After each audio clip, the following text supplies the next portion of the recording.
আসসালামু আলাইকুম রহমতুল্লাহি ওবরাকাতু। আমি মোহাম্মদ শরিয়তুল্লাহ, মতলবপুর আদর্শ দাখিল মাদ্রাসার শিক্ষক। আজ উপস্থিত হয়েছি ষষ্ঠ শ্রেণীর কৃষি বইটি নিয়ে। প্রিয় শিক্ষার্থীরা, তোমরা যারা আমার এই ক্লাসটা দেখছো, তোমরা তোমাদের বোর্ড বই বের করে আমার সাথে এভাবে পড়বে। আজকের আলোচ্য বিষয় আমাদের জীবনে কৃষি। বাংলাদেশ একটি কি কৃষি প্রধান দেশ। আমাদের জীবনে কৃষি অত্যন্ত গুরুত্বপূর্ণ একটি বিষয়, কেননা কৃষি আমাদের দৈনন্দিন জীবনের মৌলিক চাহিদাগুলো মেটানোর প্রায় সকল উপকরণ উৎপাদন ও সরবরাহ করে থাকে কৃষির মাধ্যমে। এছাড়া অন্যান্য পণ্য ও সেবা ক্রয়ের অর্থ কৃষি যোগান দেয়। খাদ্য, বস্ত্র, বাসস্থান ও স্বাস্থ্য খাতের চাহিদাগুলো পূরণে কৃষি আমাদের জীবনে ব্যাপক ভূমিকা রাখে। তো আজকের ক্লাসে আমরা এই অধ্যায়ের প্রথম পাঠ এবং দ্বিতীয় পাঠটা একটু আলোচনা করে পড়ব। তোমরা আমার এই ক্লাসটা দেখছো যারা, ভালো করে পড়বে আমার সাথে। এক নম্বরের প্রথম পাঠ হলো কৃষির পরিধি ও পরিসর সম্পর্কে। কৃষি একটি আধুনিক ও অত্যন্ত সম্মানজনক পেশা, কারণ এর মাধ্যমে মানুষের মৌলিক চাহিদাগুলো মেটানো হয়। মানুষের মৌলিক চাহিদা বলতে খাদ্য, বস্ত্র, বাসস্থান, চিকিৎসা ও শিক্ষাকে বোঝায়। তাই সঙ্গত কারণেই কৃষির পরিধি ব্যাপক। ফসল উৎপাদন, পশুপালন, হাঁস মুরগি পালন, মৎস্য চাষ, বনায়ন কৃষির অন্তর্ভুক্ত। কৃষি আমাদের খাদ্য যোগান দেয়। কি কি খাদ্য? ধান, গম, ভুট্টা, শাকসবজি, ফল ফলাদি কি দেয়? যোগান দেয়। এছাড়া পাট, রেশম থেকে কি করা হয়? কাপড় তৈরির সুতা পাই আমরা। আবার কাঠ, বাঁশ, খড়, শন, গোলপাতা ইত্যাদি থেকে গৃহ নির্মাণে কি করি আমরা? সামগ্রী পাই। আবার বাঁশ, খড়, গবাদি পশুর গোবর, গাছের ডাল ইত্যাদি আমরা কি হিসেবে ব্যবহার করি? জ্বালানি হিসেবে ব্যবহার করি। অর্থাৎ এগুলো দিয়ে কি করি আমরা? রান্না বান্না করি। কাঠ, আখের ছোবড়া, বাঁশ থেকে কি পাই আমরা? কাগজ পাই। আবার আমলকি, হর্তকি, বয়রা, থানকুনি, বাসক ইত্যাদি থেকে ওষুধ পাওয়া যায়। তাহলে বুঝতে পারলাম যে আমাদের আশপাশে যত ধরনের কি রয়েছে, এই গাছগাছালি রয়েছে, সবগুলোতে কি হচ্ছে? আমাদের কোনো না কোনো একটা কাজে ব্যবহার হচ্ছে। কৃষি, যদি আমরা এগুলো কৃষি হিসেবে ধরি, তাহলে প্রত্যেকটা বস্তু আমরা কি করছি? কৃষি হিসেবে কোনো না কোনো একটা উপকার পাচ্ছি। তাই আমরা বলতে পারি যে আমাদের মৌলিক চাহিদাগুলো মেটানো হয় বিভিন্ন কি এই ফসল উৎপাদনের মাধ্যমে।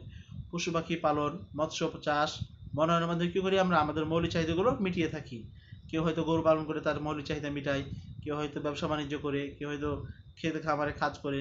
এই বিভিন্ন সব কিছু কি করি? এগুলো থেকে আমরা কি করি? আমাদের মৌলিক চাহিদাগুলো মিটিয়ে থাকি।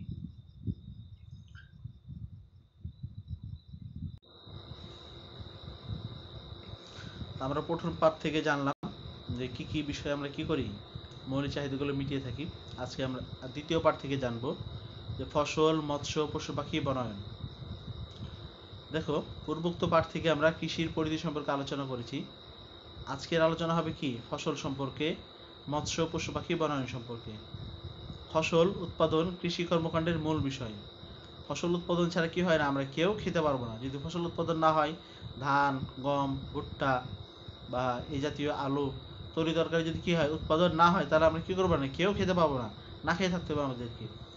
এই জন্য কি ফসল উৎপাদন কৃষিকর্মের মূল কর্মকাণ্ডের মূল বিষয়।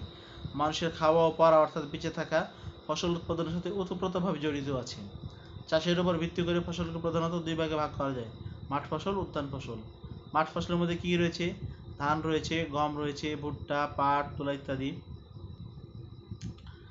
আর কি ফসল?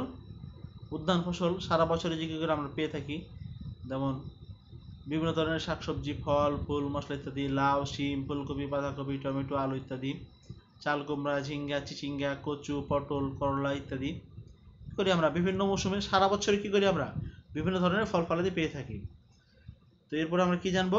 মৎস্য সম্পর্কে জানবো। মাছ আমাদের রূপালী সম্পদ। কি সম্পদ? মাছ আমাদের কি সম্পদ? রূপালী সম্পদ এবং আমিষের প্রধান উৎস। আমিষ প্রাণীজ, আমিষের সিংহভাগ প্রায় 60% আমরা মাছ থেকে পাই। কত পার্সেন্ট? 60% মাছ থেকে আমরা পাই। মাছ আমাদের প্রিয় খাদ্য, তাই আমাদেরকে বলা হয় কি? আমরা মাছে ভাতে বাঙালি। কি বলে আমাদেরকে? মাছে ভাতে বাঙালি। এই বিষয়টা খুব ভালো করে মনে রাখতে হবে। বাংলাদেশের মাটি ও পানি মাছ চাষের জন্য খুব উপযোগী। এই দেশের চাষযোগ্য মাছের মধ্যে রুই, কাতলা, মৃগেল, চিংড়ি, থাই পাঙ্গাস, সিলভার কাপ, গাছ টাপ, সরপুঁটি, তেলাপিয়া ইত্যাদি। বাংলাদেশ থেকে এখন কি হয়, চিংড়ি চাষ হচ্ছে, আবার রপ্তানিও হচ্ছে বিদেশে। বিভিন্ন শিক্ষা প্রতিষ্ঠান ও গবেষণা প্রতিষ্ঠান মাছ চাষের অনেক প্রযুক্তি বের করেছে।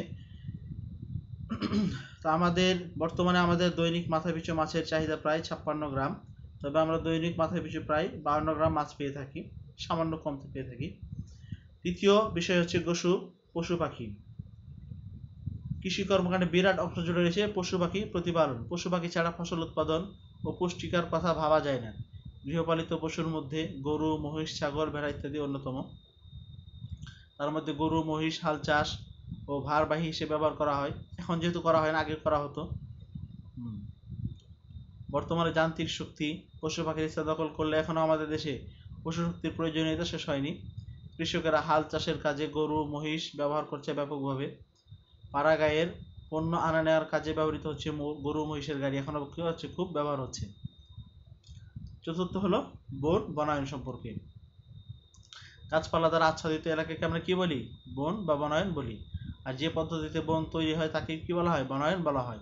আমরা জানি প্রাণী ও উদ্ভিদের মধ্যে নিবিড় সম্পর্ক আছে। গাছপালা অক্সিজেন ত্যাগ করে এবং কার্বন ডাই অক্সাইড গ্রহণ করে, আবার প্রাণী কার্বন ডাই অক্সাইড ত্যাগ করে এবং অক্সিজেন গ্রহণ করে। কাজেই প্রাণীকে বাঁচাতে হলে গাছপালাকে বাঁচাতে হবে, আবার গাছপালাকে বাঁচাতে হলে কি করতে হবে? প্রাণীকেও বাঁচাতে হবে। দুইটাই কি করতে হবে? বাঁচতে হবে।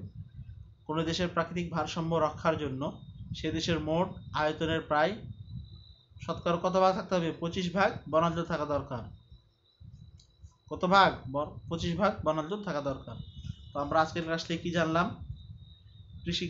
কৃষি কাজের পরিধি সম্পর্কে জানলাম, এবং কৃষির কাজ কি কি ধরনের হতে পারে, যেমন মাছ চাষ, পশু চাষ, তারপর হলো বনায়ন এবং ফসল ফলাদি উৎপাদন। ঠিক আছে, এই সম্পর্কে আমরা কি জানলাম? খুব ভালো করে জানলাম। তোমরা এই দুইটা পার্ট খুব ভালো করে পড়বে, প্রথম পার্ট দ্বিতীয় পার্ট খুব ভালো করে পড়বে।